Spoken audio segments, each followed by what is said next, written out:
Salut les pirates, j'espère que ça va bien. Ben, moi, ça va bien. On est toujours sur la semaine de l'attachement. Comment profiter de l'attachement de son conjoint. Comment faire quand votre conjoint est devenu évitant en se raccrochant à l'attachement. Ou si vous êtes ensemble depuis 5, 10, 15 ou 20 ans, évidemment, votre conjoint est toujours attaché à vous. Et vous allez apprendre à gérer ce genre de situation. Comment faire en sorte que votre conjoint puisse revenir avec vous, même si vous avez dit qu'il ne vous aimait plus, que c'était fini, que c'était mort après 5, 10 ou 15 ans de relation, eh bien, la relation n'est pas terminée. Il ne faut pas trop tenir compte du déclaratif. Il est possible que votre conjoint, en plus, fasse une crise existentielle. Donc, c'est pas grave. Vous allez mettre les formations en place. Vous allez savoir comment passer cette gestion de couple, comment passer cette crise de couple, cette galère. Vous avez les pirates sur le groupe Facebook et avec Telegram qui vous aide à récupérer votre conjoint en mettant en application les formations. Vous avez le catalogue des 150 formations disponibles en descriptif de cette vidéo. Lâchez-vous, hein, c'est vrai que investir un peu en soi dans le couple, vous vous rendez compte que vous n'avez peut-être jamais investi vraiment dans le savoir de votre couple, dans les compétences de votre couple, comment être heureux en couple, comment fonctionner en couple.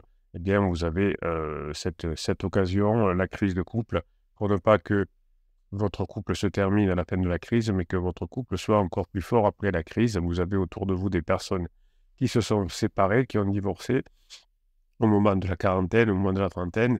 Et donc vous allez suivre un autre chemin. Vous vous rendez compte que la personne qui n'était pas en crise a commis beaucoup d'erreurs hein, dans le couple que vous connaissez. Eh bien vous n'allez pas faire les mêmes erreurs, vous n'allez plus faire d'interdits. Au contraire, vous allez faire ce qu'il faut pour récupérer votre conjoint. Tout ça, vous avez dans le catalogue des 150 formations descriptives de cette vidéo, comment faire. Alors vous savez que je travaille beaucoup avec les neurosciences, non pas parce que c'est fun, mais parce que c'est un peu ma formation initiale aussi, mais surtout c'est ce qui marche le mieux hein, quand on connaît le fonctionnement de l'humain, le fonctionnement cérébral. Et aujourd'hui, je voudrais vous parler qu'est-ce que cela veut dire de tomber amoureux selon les neurosciences. Votre conjoint a peut-être l'impression qu'il est tombé amoureux de son collègue de bureau, qu'il est retombé amoureux de quelqu'un qui revient de l'enfance, d'un ami du club de gym, je ne sais quoi.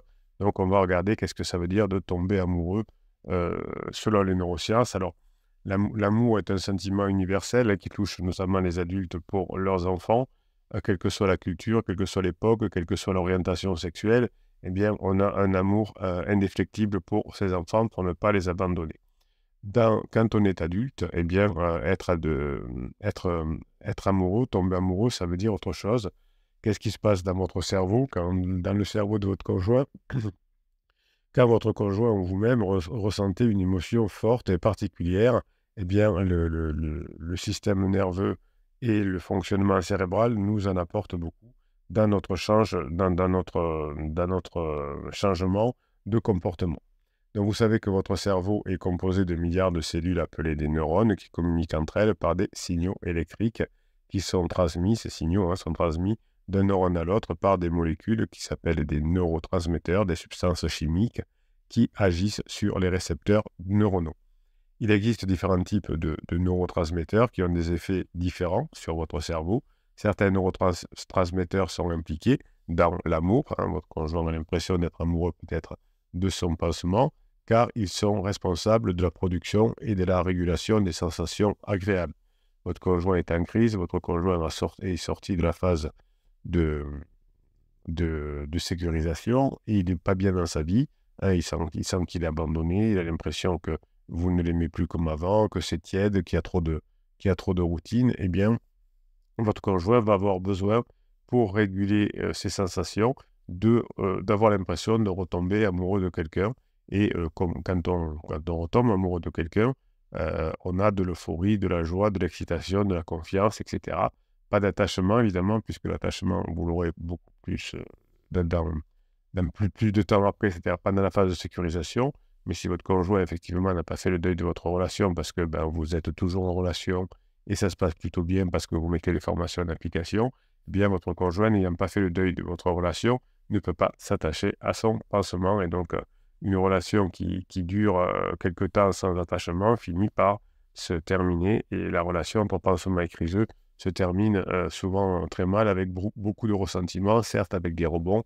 Vous avez des formations pour savoir ce qui se passe dans la tête de criseux ou de criseuse pendant la séparation avec son pansement.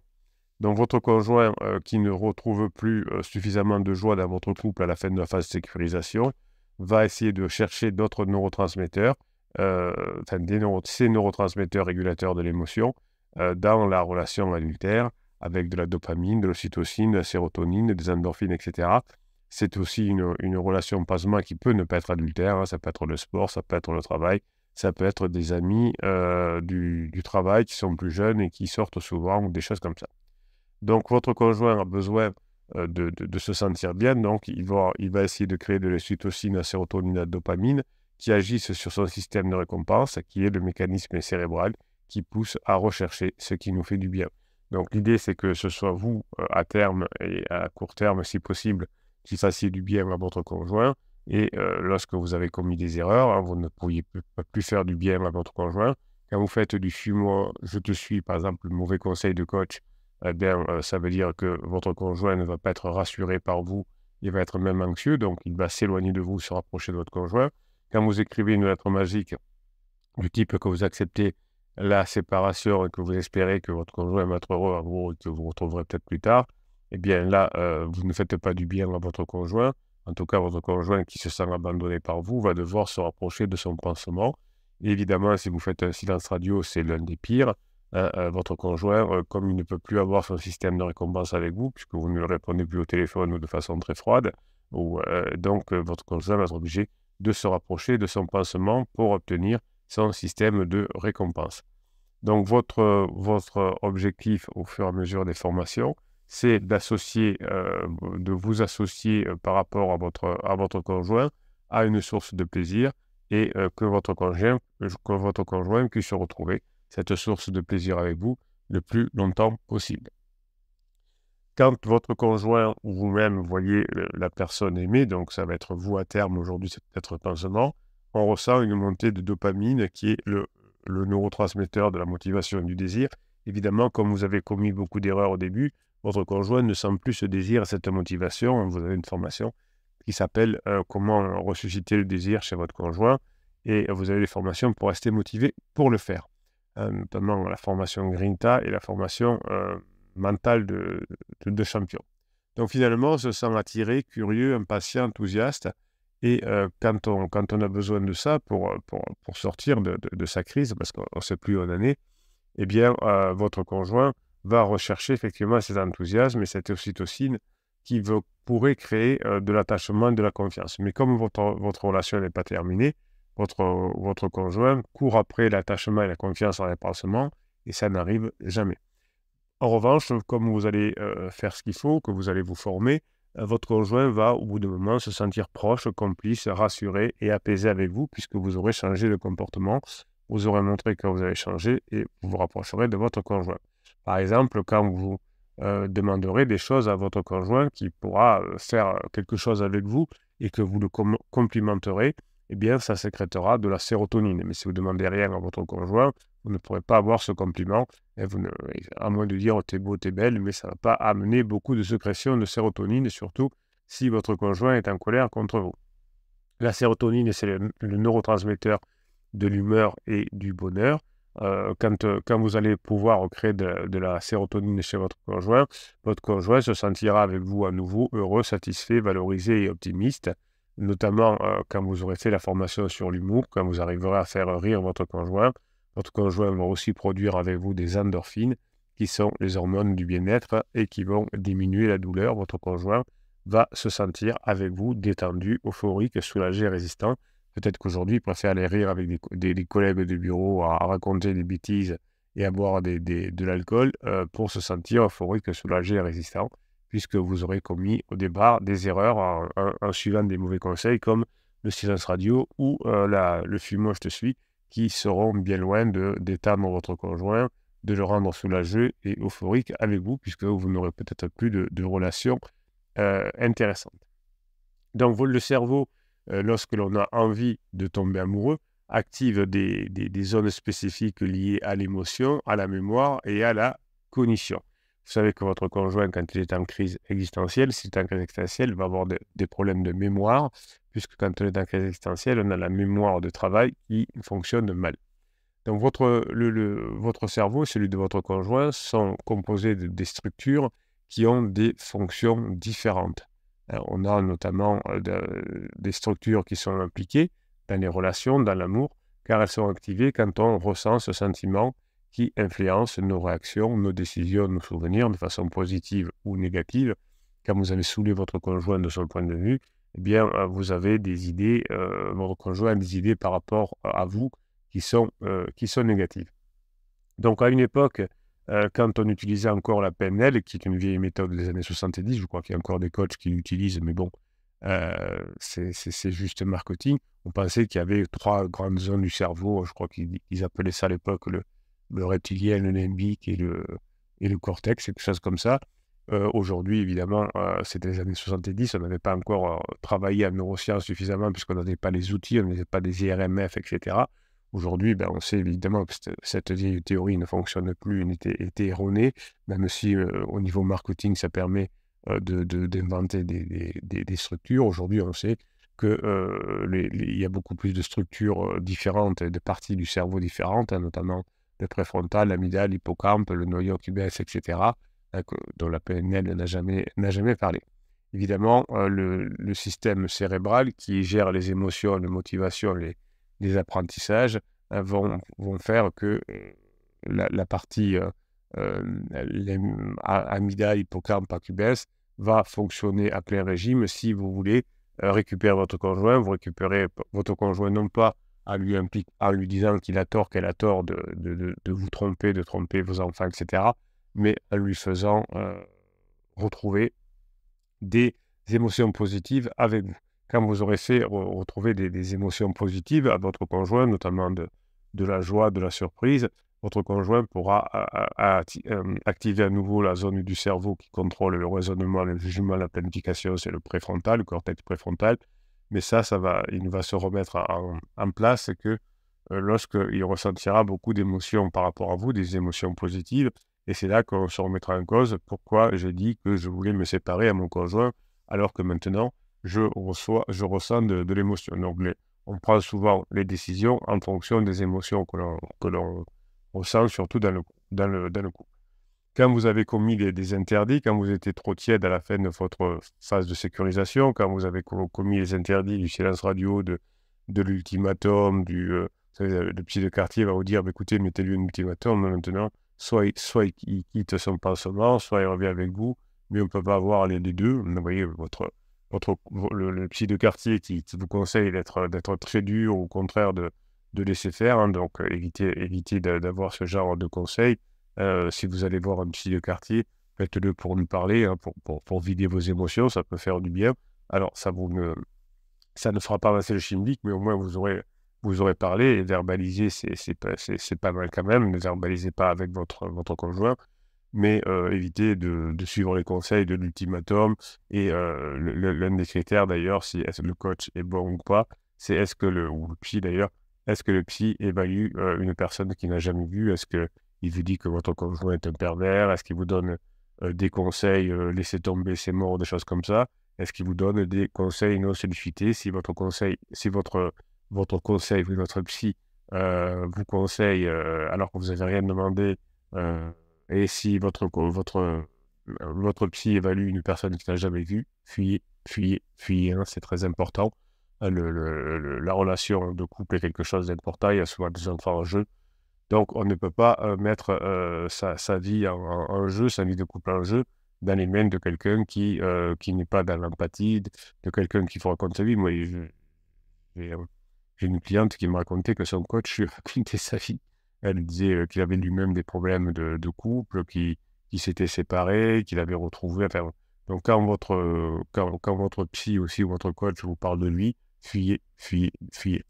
Quand on ressent de la peur, de la colère, de la jalousie, effectivement, ce que votre conjoint ressentait pour vous à la fin de la phase de sécurisation, au début de sa crise, eh bien, votre conjoint, avec la colère, la jalousie, activait l'amygdale qui gérait des émotions de survie, de réponse au stress, Et vous aussi, évidemment, quand votre conjoint vous a dit qu'il ne vous aimait plus, vous avez de la colère, de la jalousie, de la peur. Vous voyez les bébés pirates qui arrivent sur le groupe Facebook, hein, vous retrouvez le lien du groupe Facebook sous le catalogue des formations descriptives de cette vidéo. Eh bien, vous avez, quand vous êtes bébé pirate, vous avez peur, vous avez la colère, de la jalousie. Évidemment, vous êtes en mode survie, donc vous faites beaucoup d'erreurs parce que vous avez des réactions impulsives, hein, pour protéger votre couple, pour éviter les menaces, pour éviter que votre conjoint fuit et pour combattre. Mais vous savez que vous récupérerez votre conjoint, bien sûr, si vous suivez les formations, mais que vous ne pourrez pas récupérer votre conjoint si vous êtes dans le contrôle, par exemple. Donc, vous allez recréer des nouveaux souvenirs avec votre conjoint. Et quand vous allez recréer des nouveaux souvenirs avec votre conjoint agréables, votre conjoint va activer à nouveau l'hippocampe, qui est la zone du cerveau qui stocke les souvenirs, les apprentissages, les associations. Ne parlez pas du passé avec votre conjoint, mais si rappelle-toi quand on est allé là, c'était vachement bien, etc., puisque votre conjoint va ressortir les émotions, enfin les souvenirs que vous lui rappelez et les associer à une émotion que vous avez aujourd'hui, que votre conjoint a une émotion aujourd'hui. Ça, c'est un bug du cerveau. Par exemple, j'ai passé de très bonnes vacances en Grèce, mais aujourd'hui, je suis de très mauvaise humeur et vous me rappelez les vacances en Grèce. Quand je vais réengrammer mes vacances en Grèce dans mon souvenir, je les aurai engrammées avec l'émotion d'aujourd'hui, donc elles seront moins bien que ce que je ne les avais vues. C'est pour ça que si je vais prendre un verre avec un vieux pote du lycée. On est content de se voir, on boit des coups ensemble et au bout d'un moment, enfin évidemment, on va parler des vieux souvenirs du lycée et on va les réengrammer de façon encore plus belle parce que on aura passé un bon moment ensemble et c'est pour ça que parfois, on réengramme aussi, des situations, ça arrive à votre conjoint qui va idéaliser, un ex, venu du passé, parce qu'à ce moment-là, il aura un coup de blues et il se rappellera de quelque chose de positif, ou alors il est en train de, je sais pas, d'être sur un manège et il se régale, il a plein de plaisir et donc il va se rappeler d'un ex et il va réengrammer le souvenir de cet ex avec le plaisir d'être sur un manège parce qu'il se rappelle qu'il était venu à cet endroit-là avec l'ex.